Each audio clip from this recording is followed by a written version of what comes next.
Every year, over 600,000 people go missing in the United States. Most return quickly. Some leave behind long trails of evidence. But a rare few step onto a familiar path and never step off again. Let me ask you this. What's more unsettling? A case full of clues or one with none at all? Keep that question in mind, because the file we're opening today belongs to the latter. A car parked neatly at a trailhead. A permit signed, hike alone, no overnight. And then, nothing. No gear, no tracks, no sound heard by dozens of hikers on the same trail. A man seen at sunset, gone by sunrise. This wasn't remote terrain. This wasn't a dangerous route. Yet for nearly a decade, the forest has kept an unbroken silence. In Horton, Oregon, daily rhythm is almost predictable. Doors open at the same time, the same faces pass through.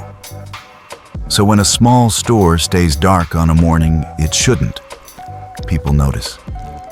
Not out of fear, just instinct.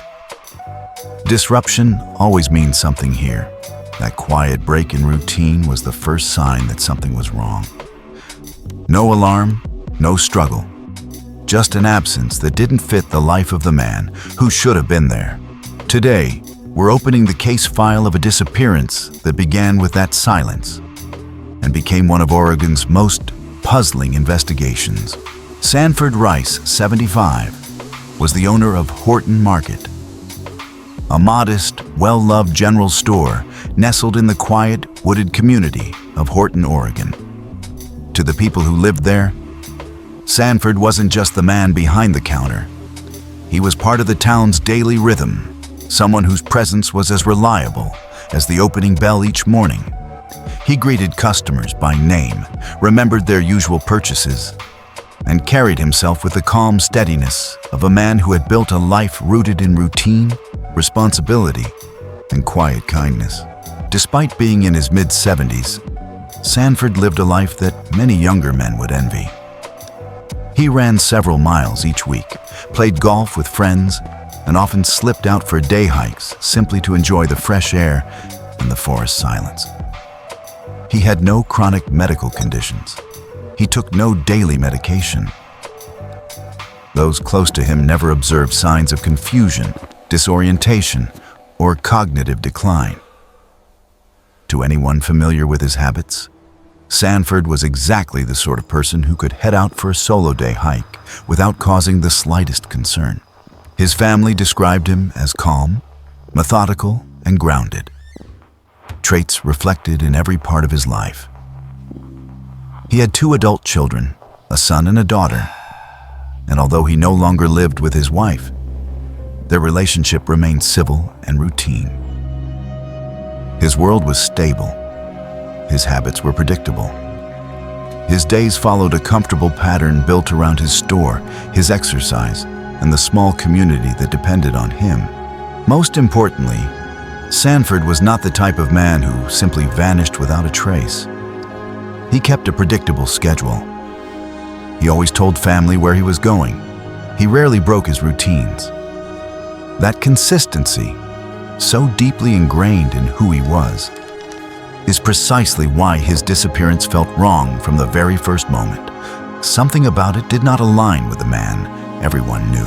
And in the days leading up to June 23rd, Sanford had talked often and with quiet enthusiasm about one particular plan, a scenic day hike to Marion Lake.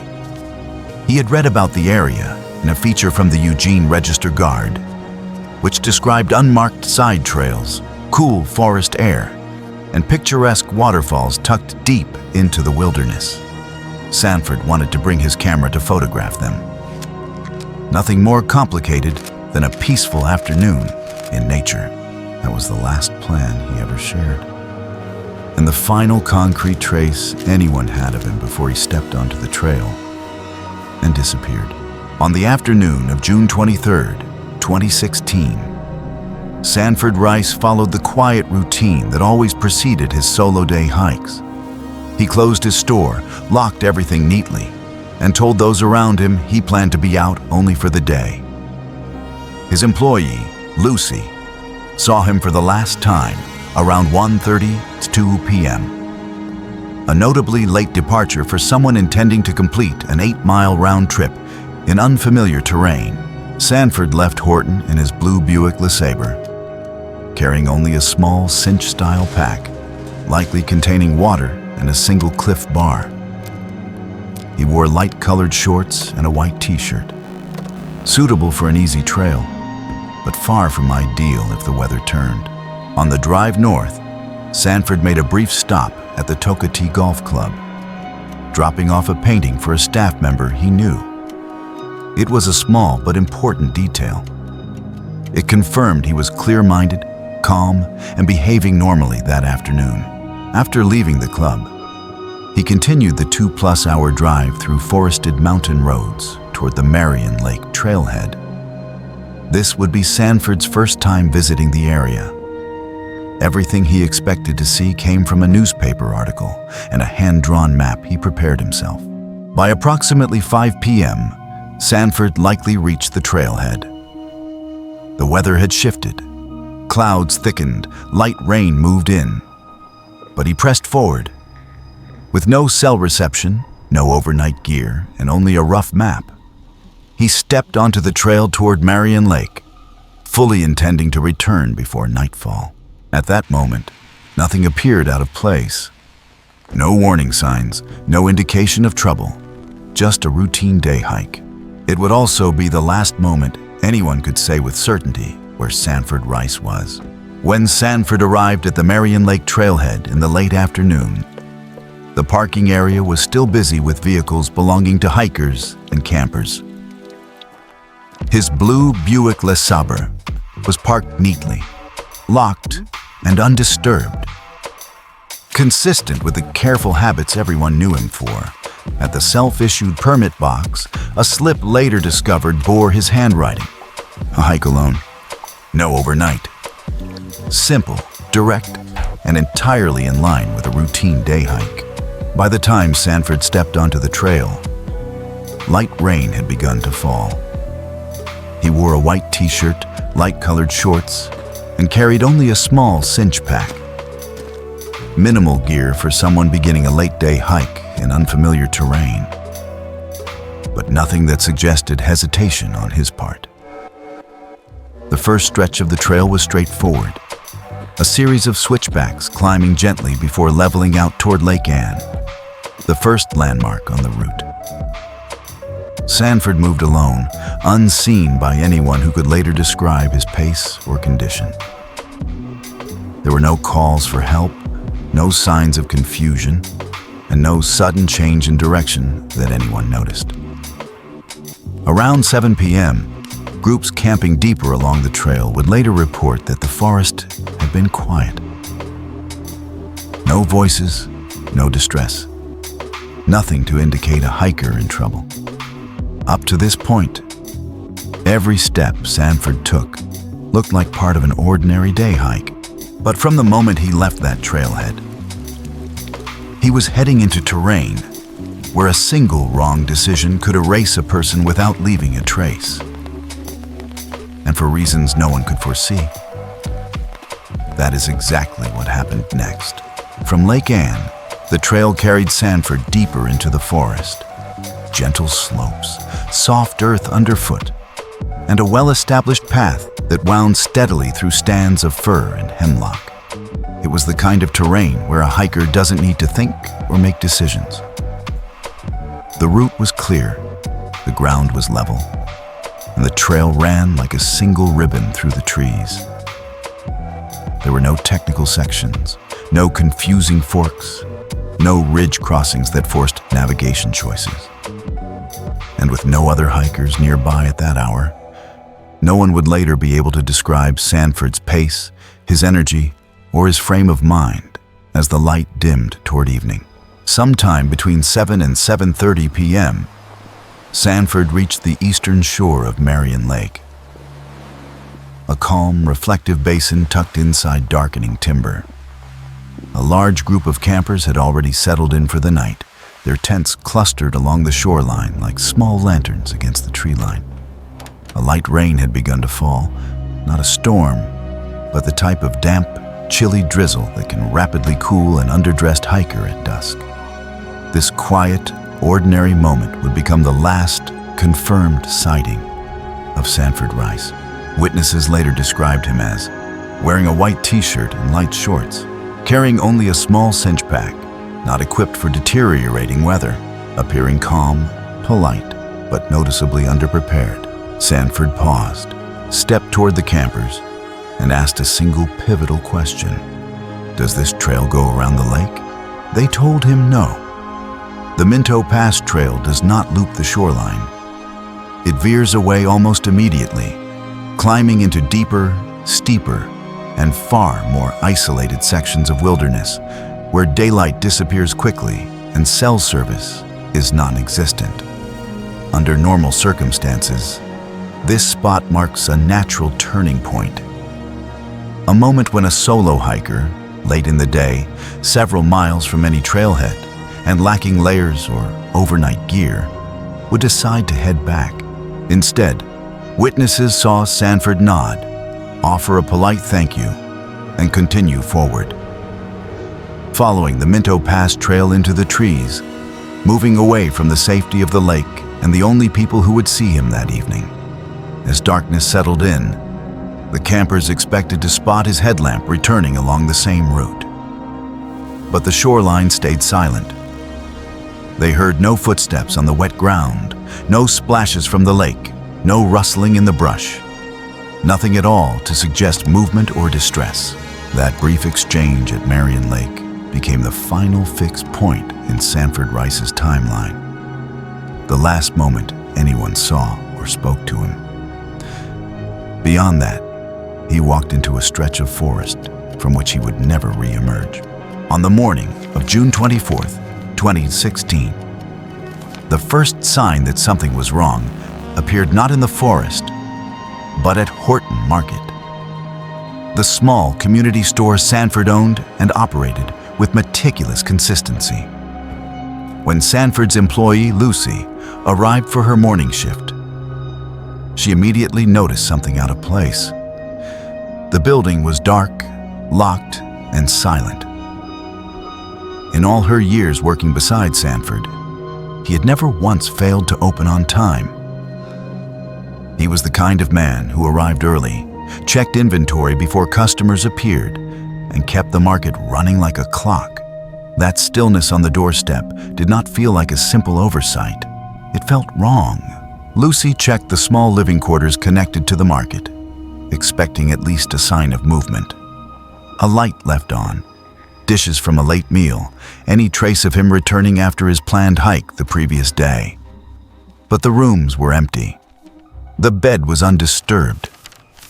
There was no note, no explanation, no hint that Sanford had come back at all. Everything looked exactly as it had when he locked up the previous afternoon. The absence didn't match who he was. By around 9 a.m., Lucy contacted Sanford's family, and their concern rose immediately. Sanford was predictable in the best possible ways. He didn't vanish, didn't change plans without telling someone, and certainly didn't stay overnight in the mountains without gear. He hadn't packed camping equipment. He hadn't mentioned extending his hike. There was no reasonable scenario in which he simply chose not to return. Sanford's son, Kevin, quickly phoned the Lane County Sheriff's Office to report him missing. Kevin explained that his father had intended a short, familiar day hike, likely to Marion Lake, and that Sanford typically carried only water and a single Cliff Bar. Nothing about that suggested preparation for an overnight trip, let alone a disappearance. Deputies attempted to ping Sanford's cell phone, hoping for a signal hit somewhere in the Cascades. The carrier reported that the device had been unreachable since 4:30 p.m. on June 23rd, more than 16 hours earlier. In an area with inconsistent or non-existent reception, That timestamp strongly implied that Sanford had lost signal shortly after entering the mountains and had never reconnected. By early afternoon, the situation had shifted from unusual to alarming. A dependable man had missed his opening hour. He had not returned home. His bed was untouched. His phone had gone silent the previous day, and he had ventured into unfamiliar terrain under light rain late in the afternoon, carrying only minimal gear. Authorities formally opened a missing person investigation and dispatched their first search teams. Within hours, deputies reached the Marion Lake trailhead, where they found Sanford's car, still parked exactly where he had left it. It confirmed his route, narrowed the search zone, and marked the beginning of what would become one of Oregon's most baffling and enduring missing hiker mysteries. By early afternoon on June 24th, information about Sanford's likely destination reached the Lynn County Sheriff's Office, and deputies were sent immediately toward Marion Lake. When officers and Forest Service rangers arrived at the trailhead, they found exactly what they were looking for, and exactly what they feared. Sanford Rice's blue Buick LeSabre, parked neatly in a designated spot, locked and untouched. Inside the vehicle, they saw only a few ordinary items. A pair of pants and tennis shoes on the back seat. There was no camping gear, no overnight equipment. Nothing to suggest Sanford intended anything other than a simple day hike. Everything pointed to the same conclusion. Sanford had walked into the forest with the intention of walking back out the same day.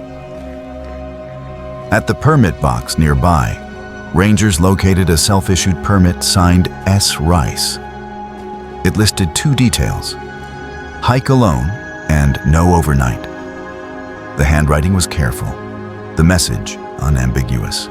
With the vehicle located and the timeline tightening, the first search team set out. A deputy and a Forest Service ranger began moving up the main trail toward Marion Lake, calling Sanford's name as they went. Along the way, they stopped several groups of hikers and campers leaving the area, but none reported seeing an older man return down the trail the previous evening. As daylight faded, attention shifted to the stretch of trail connected to Minto Pass, an area where one early witness had mentioned seeing an older man walking through the night before. The two searchers pressed forward, covering as much ground as possible before nightfall. By late evening, additional resources arrived. A hasty SAR team, K9 units, and more rangers. They swept the lakeshore, the bridges, and the nearby unofficial footpaths. High-powered lights cut through the darkness, and Sanford's name echoed across the water and timberline. No movement, no response. No sign that Sanford had ever begun his return. Within hours, rescuers understood that this was no routine overdue hiker. Sanford Rice had vanished in a place where people were everywhere. And yet no one had seen, heard, or found a single trace of him. As the search widened onto Minto Pass Trail, the tone of the operation shifted. This was the route Sanford had taken after speaking with the campers at Marion Lake. The last confirmed direction anyone saw him walk. If any trace of him remained, it would be here, moving deeper into the trail in the fading light. The first two searchers, a deputy and a Forest Service ranger, called Sanford's name at every bend, pausing to listen for any return echo. The forest remained silent. A short distance beyond the campsite, they found something subtle but important. Two arrows scratched into the dirt. A camper had marked these earlier in the day, believing he had seen footprints that might belong to an older hiker. It was an improvised attempt to point future searchers toward what he thought could be Sanford's path. These markings became the first unofficial breadcrumb in the case. Not far from those arrows, the searchers discovered a faint, partially preserved footprint at the top of a user-made side trail. An unmaintained, unofficial path leading downhill toward thick vegetation near the lake's southern edge. The print wasn't clear enough to match tread patterns, but the edges were still defined, suggesting it was relatively fresh despite the recent rain. They followed the narrow side trail down the slope, scanning for broken branches, disturbed soil, or dropped belongings. At the bottom, the terrain turned chaotic, a mix of brush, rock pockets, slick roots, and uneven ground. Under the beam of their lights, there was no sign of a fall, no clothing fibers, no objects left behind. Only undisturbed forest. When the team climbed back to the main trail, the first K-9 unit arrived. For a brief moment, the dog showed mild interest near the boggy vegetation south of Marion Lake, but it faded quickly and never rose to a full alert.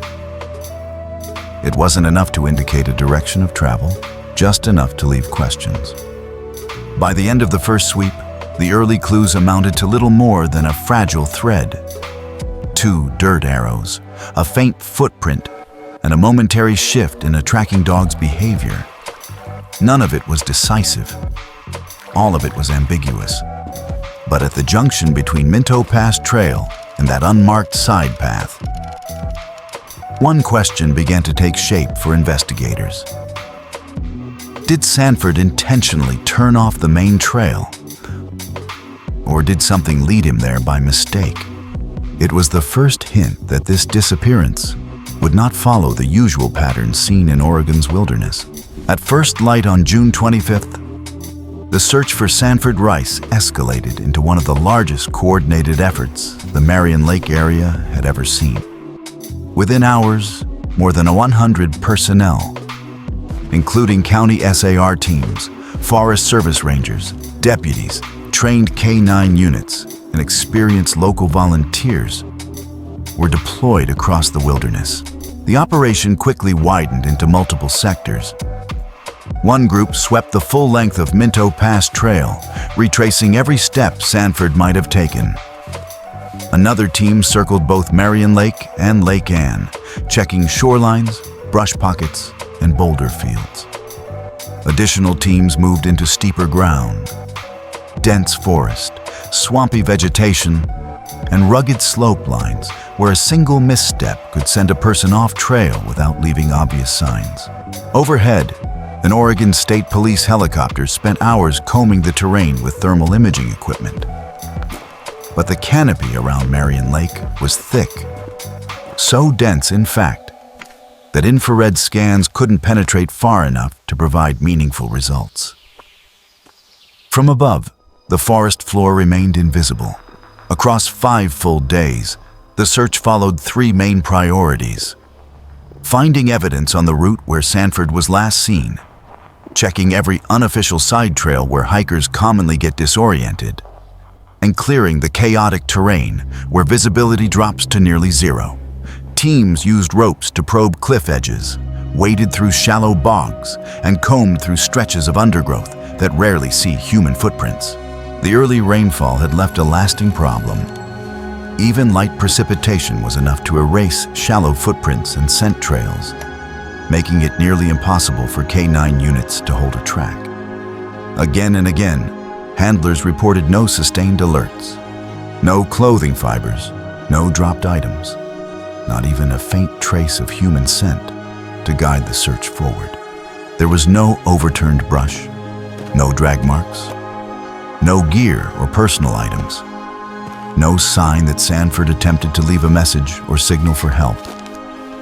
Nothing that suggested a struggle, an accident, or a change in direction. By the end of the 5th day, after hundreds of hours of coordinated effort and a complete lack of physical evidence, Incident Command faced an unavoidable reality. Sanford hadn't just gone missing, he had vanished in a way that did not fit any common pattern of overdue hikers in Oregon's Cascades. The search was scaled back, not abandoned, but the shift was unmistakable. From that point forward, investigators were no longer asking where Sanford might be found. They were asking how a man could disappear so completely on a trail so heavily traveled. When formal interviews began with Sanford Rice's family, investigators gained a clearer picture of who Sanford was in daily life and why his disappearance made so little sense. Sanford's son, Kevin, was the first to provide a detailed account. He explained that his father was predictable to a fault. He kept strict routines, rarely changed plans without notifying someone, and never took unnecessary risks on the trail.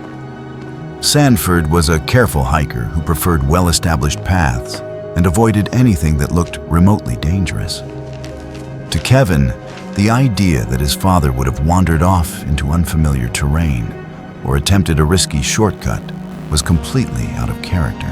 Kevin also confirmed that Sanford never carried overnight gear on his day hikes.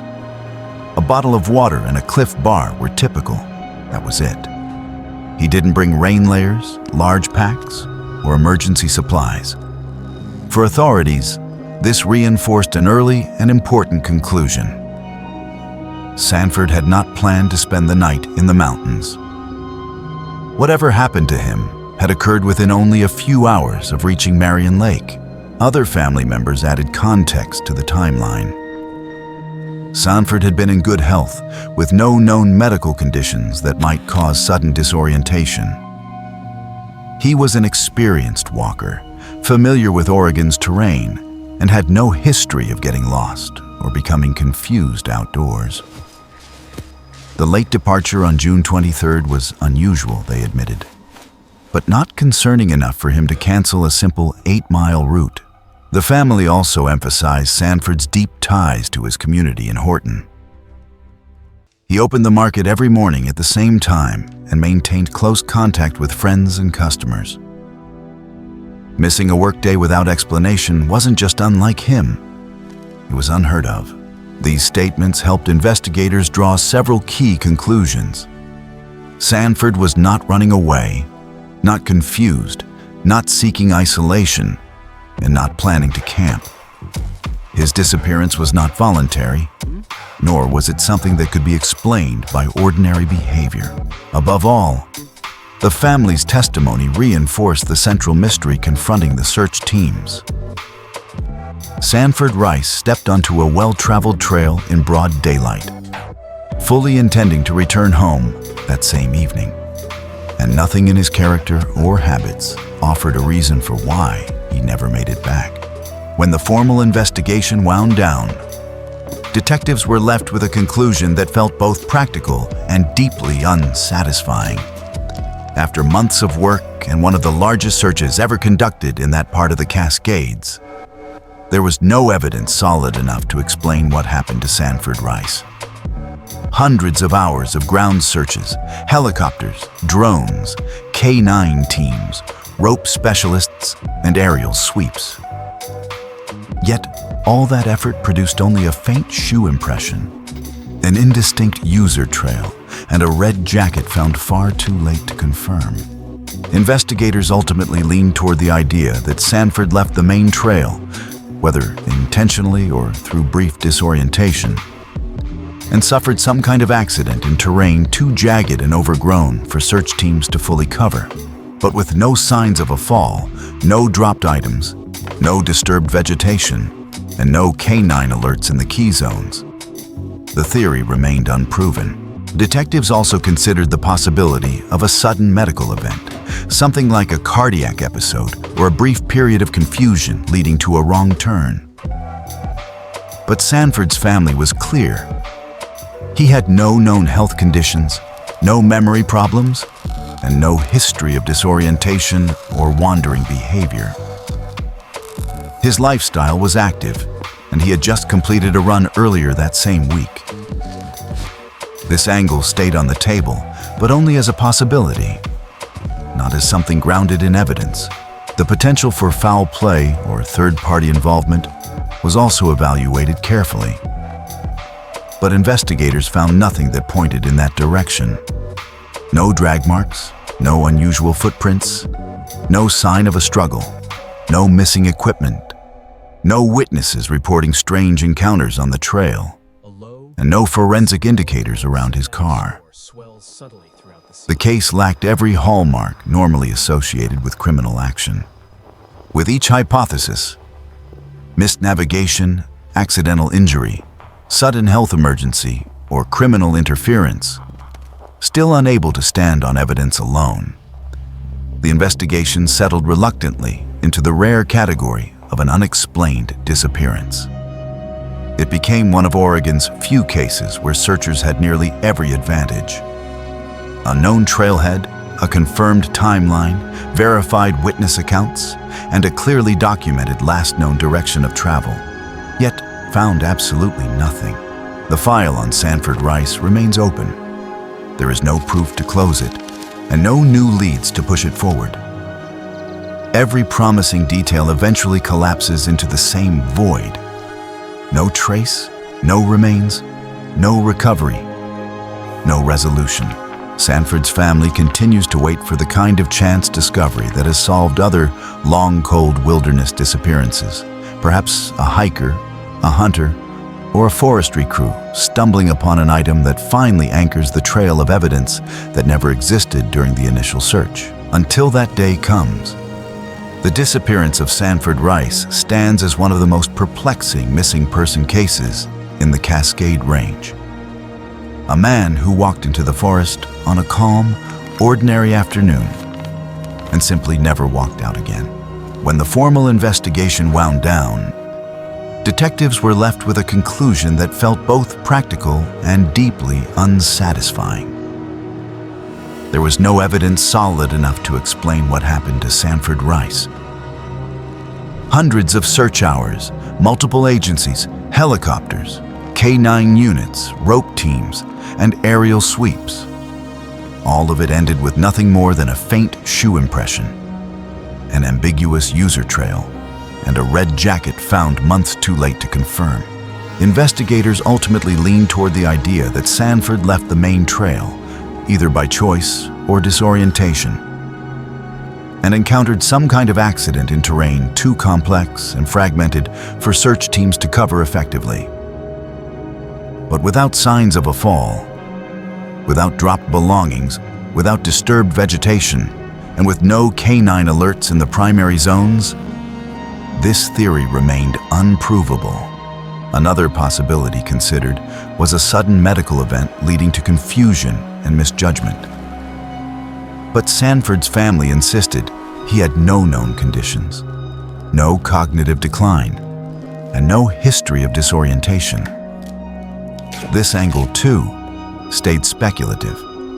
Detectives also evaluated the potential for foul play or third-party involvement, but nothing in the physical environment supported that conclusion. No drag marks, no unusual shoe prints, no missing equipment, no suspicious witnesses. The case lacked every hallmark of a criminal act. With each hypothesis, misnavigation, accident, health emergency, criminal interference, unable to stand on evidence alone, the investigation was forced into the rare category of an unexplained disappearance. One of Oregon's few cases where searchers knew the trail, knew the timeline, knew the victim's last known direction, yet found absolutely nothing. The file on Sanford Rice remains open. There is no proof to close it, and no new leads to push it forward. Every promising detail eventually collapses into the same void. No trace, no recovery, no resolution. Sanford's family continues to wait for the kind of chance discovery that has solved other long, cold wilderness cases. A hiker, a hunter, or a ranger stumbling upon an item that finally anchors the trail of evidence that never existed. Until that day, the disappearance of Sanford Rice stands as one of the most perplexing missing person cases in the Cascades. A man who entered the forest on a clear afternoon and never walked out again. Sanford Rice's disappearance illustrates how quickly an ordinary hike can slip beyond visibility. Even on a well-traveled trail, a mix of timing, unfamiliar terrain, and a single misjudgment can outpace the reach of search teams. His case reinforces a simple truth. Preparedness is not optional.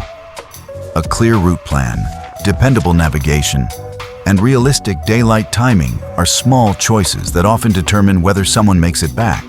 For remote communities, the case also shows how vital collective awareness can be. One employee noticing an unopened store set the entire effort in motion. Proof that in small towns, vigilance isn't suspicion, it's a safety net. And for families left behind, Sanford's disappearance reflects a broader national challenge. When an investigation yields no evidence, it yields no closure. These are the cases that remain suspended. Open files waiting for a hiker, a hunter, or a chance discovery. Until that day comes, Sanford's story stands as a reminder of both the fragility of routine and the limits of even the most thorough search operations. It's a call to plan carefully, look out for one another, and understand how quickly the familiar can become unknowable.